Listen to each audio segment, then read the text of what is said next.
Bonjour à tous, bienvenue sur Top Miniature Automobile. Aujourd'hui, on va s'intéresser à un concept car sorti en 1999 au Salon de Genève. C'est le Chrysler Pronto Cruiser dans sa version originale concept version par Maisto ou 1.18. Alors, on est sur un engin qui est atypique et qui est très beau. Voilà. Alors la boîte par elle-même, vous voyez, elle a son âge.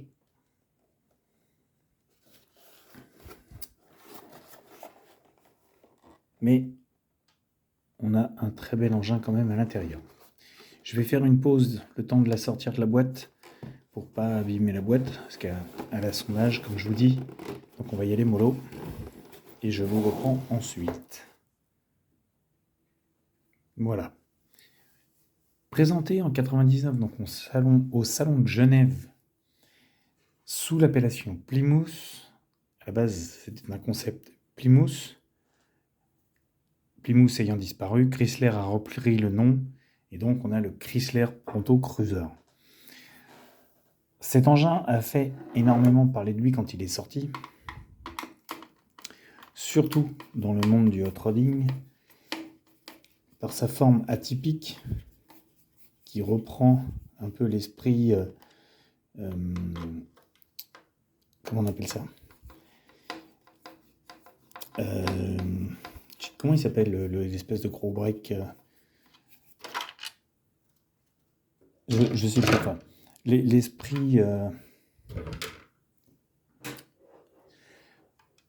je trouve plus mes mots, bref, voilà. Le look de cet engin donc, a fait énormément parler de lui à l'époque, car c'est un véhicule, comme vous pouvez le voir, qui s'inspire du hot-rodding. On avait rarement vu ça en concept à l'époque, mais quand Chrysler, donc Plymouth, a sorti cet engin, on savait qu'il allait faire fureur. Ça a fonctionné, sauf que, quand il est sorti, le petit cruiser, comme il est devenu, ne ressemblait plus à ça. Bon bref. En gros, le concept car est beaucoup plus beau que l'engin civil qu'il est devenu.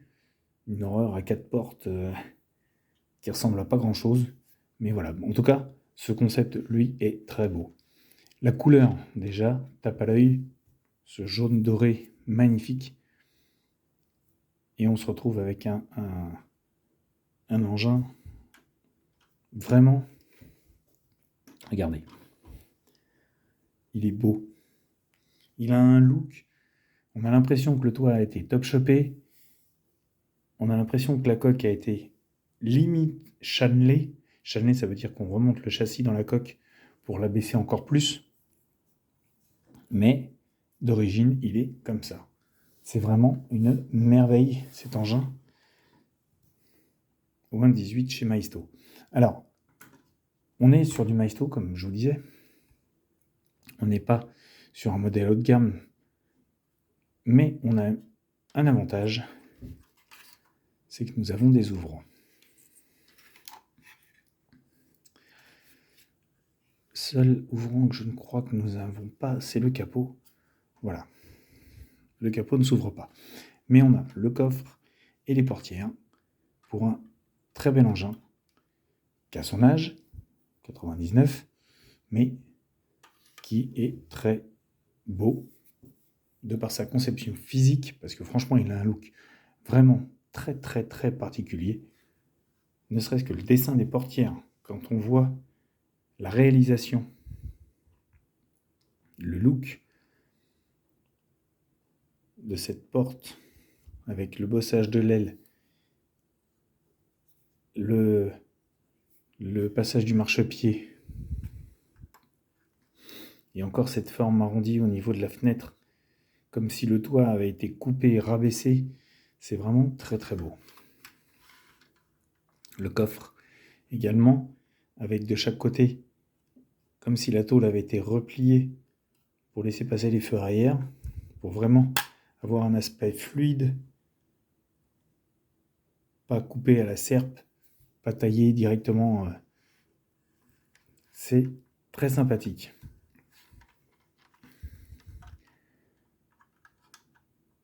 L'intérieur était assez futuriste pour l'époque, parce que nous avions le gros écran central que maintenant toutes les voitures modernes ont, mais en 98 c'était une révolution.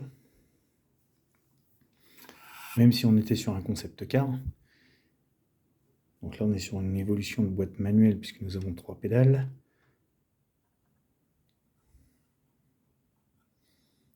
Le jaune se retrouve également à l'intérieur. Les tout petits rétros, vraiment dans le pur esprit hot rod, sont présents et se dissimulent bien dans la ligne du véhicule. Autre particularité, le toit ouvrant, le découvrable qui se glissait à l'arrière pour profiter du soleil. Tout y est. Les grosses jantes, 5 branches, sans étrier, juste les disques. À l'avant également. Mais comme sur tous les modèles Maisto, cette fameuse suspension est présente.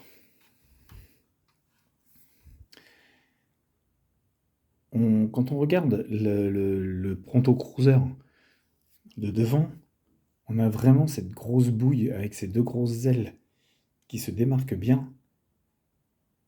Ça lui fait un aspect mastoc. Parce que les feux avant, n'étant pas très gros, avec ce pare-choc et cette grosse calandre, on a un hot rod moderne qui se dessine parfaitement.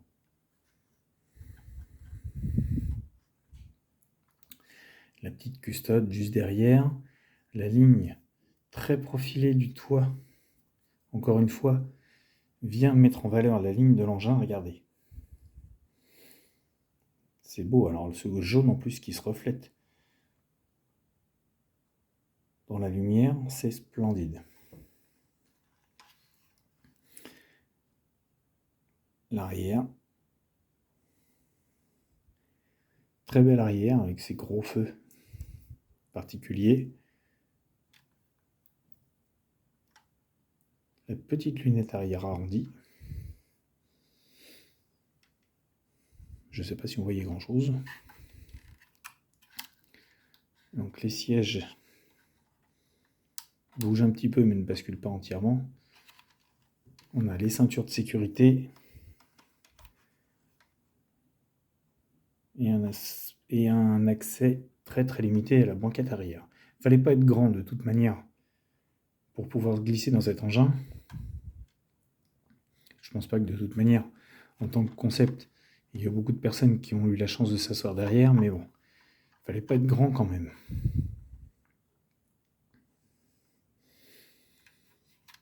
En tout cas, Maisto a su reprendre cette voiture avec l'esprit qu'elle dégage, la mentalité hot rod qu'elle représente est bien présent dans les lignes, bien présente, pardon. Et en dessous, bon, par contre, faut pas trop non plus chercher, puisque nous avons donc le train arrière, un semblant de train avant, la ligne d'échappement.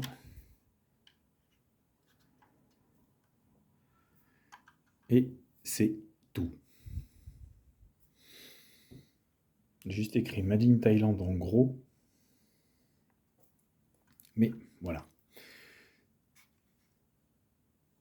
C'était à l'époque, je crois de mémoire, quand il est sorti, le seul engin, enfin la seule marque à l'époque, Maisto, qui a sorti ce cruiser au 1.18.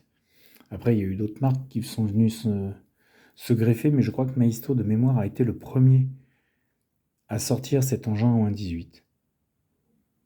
Merci, messieurs, dames. Parce que franchement, il est réussi.